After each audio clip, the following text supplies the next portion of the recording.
Have you ever stopped to think about how just one single word, translated centuries ago, could totally shape how millions of people believe today? It's kind of a wild thought, right? Well, let's dive into that, because we're about to go on a journey to see how the absolute smallest details of language can have the biggest impact on how we understand these foundational texts. This right here, this is the whole thing, the core idea we're going to keep coming back to. It seems so simple, but believe me, the implications are absolutely massive. So let's start unpacking why that is. All right, so to really get why these individual words are so critical, we've got to zoom out first. We need to start with the big picture, and that's asking, where does the authority of a text like the Bible actually come from? The answer, as you'll see, is all about the source. This verse from 2 Timothy, this is pretty much the bedrock of the whole idea. It makes this huge, fundamental claim. Scripture didn't come from humans thinking about God. No, it's divine revelation from God. And that's a huge distinction, because it means the authority comes straight from the source, not from human tradition or somebody's opinion down the line. And get this, the original Greek word here for inspiration is theopneustos. Now, this isn't some vague, poetic idea of feeling inspired. It literally means God breathed. Just think about that image for a second. It's this powerful picture that the very words on the page were breathed out by God himself. And this whole idea of divine authority, it doesn't just stop at the big sweeping concepts. Jesus himself takes this idea and zooms way, way in, down to the most microscopic level you can imagine. He basically says that not even the tiniest little detail of the language will disappear until it's all fulfilled. So what are these tiny details he's talking about? Well, a jot, that's the smallest letter in the entire Hebrew alphabet. And a tittle, that's just a tiny little pen stroke that changes one letter into another. I mean, we're talking minuscule. So by saying even these things are permanent, Jesus is making a crystal clear point. If the smallest stroke of a pen matters, then you better believe every single word matters. Okay, so we've established what's inspired. The words themselves, right down to the little strokes. But that just leads to the next logical question, doesn't it? How were they delivered? And that brings us to the actual, specific languages God chose to use. Now, this might sound super obvious, but it's a point we honestly don't think about enough. The word wasn't revealed in English. The original texts weren't written in the language I'm speaking or you're listening in. And that one simple fact, well, that sets up the entire challenge of translation we're about to get into. So here's the breakdown. The Old Testament was mostly written in Hebrew, with some Aramaic. The New Testament, that was written in Greek. And you know, these weren't just random choices. These languages were perfectly suited for the job, especially Greek, which was known for being incredibly precise when you needed to talk about complex theological ideas. Okay, so here's the bottom line for this whole section.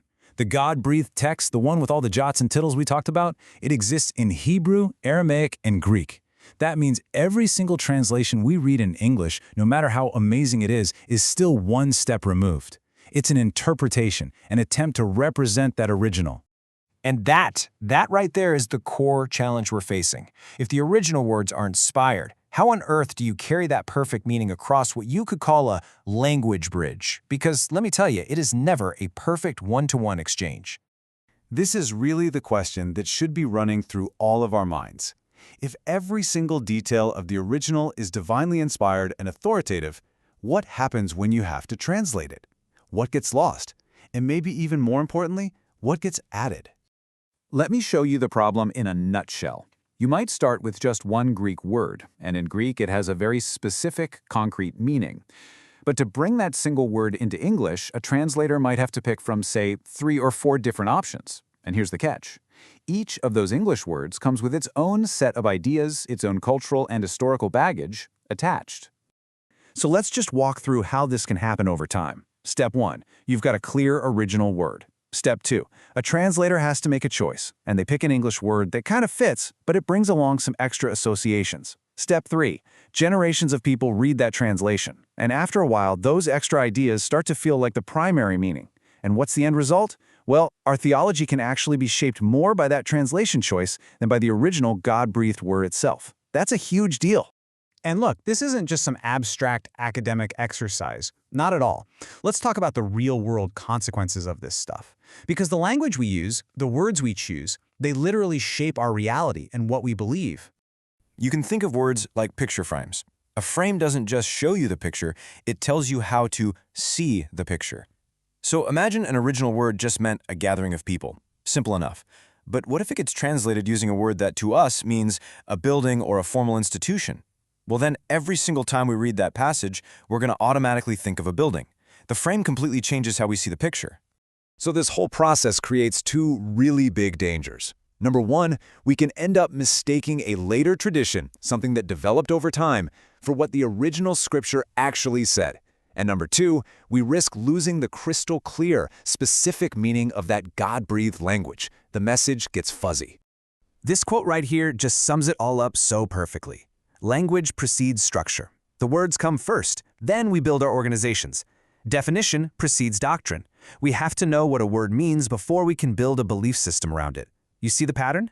At the end of the day, words really do shape our theology from the ground up. Okay, so after all that, you're probably thinking, what's the solution? This sounds like a huge, complex problem. And it is. But the answer isn't to just throw everything out and start over. No, the answer is to go back to the beginning. The path to clarity always leads back to the source. And just to be clear, this isn't about being revolutionary for the sake of it. It's more about being reformational. The goal is not to just discard all of our tradition and history. The goal is to do the hard, important work of testing it, of holding our traditions up against the original text and asking, does this align? It's all about making sure our beliefs are actually grounded in the source. And really, this is the simple principle that can guide us through all of this complexity. It's a commitment. A commitment to let Scripture define its own terms, instead of us imposing our modern definitions and all our cultural baggage back onto the text. Which brings us to one last really big question. You see, there's a specific Greek word that's at the very center of so much of this discussion, a word that Christ and the apostles chose to describe the people of God when they gathered together. So after everything we've just talked about, what does the word ecclesia actually mean?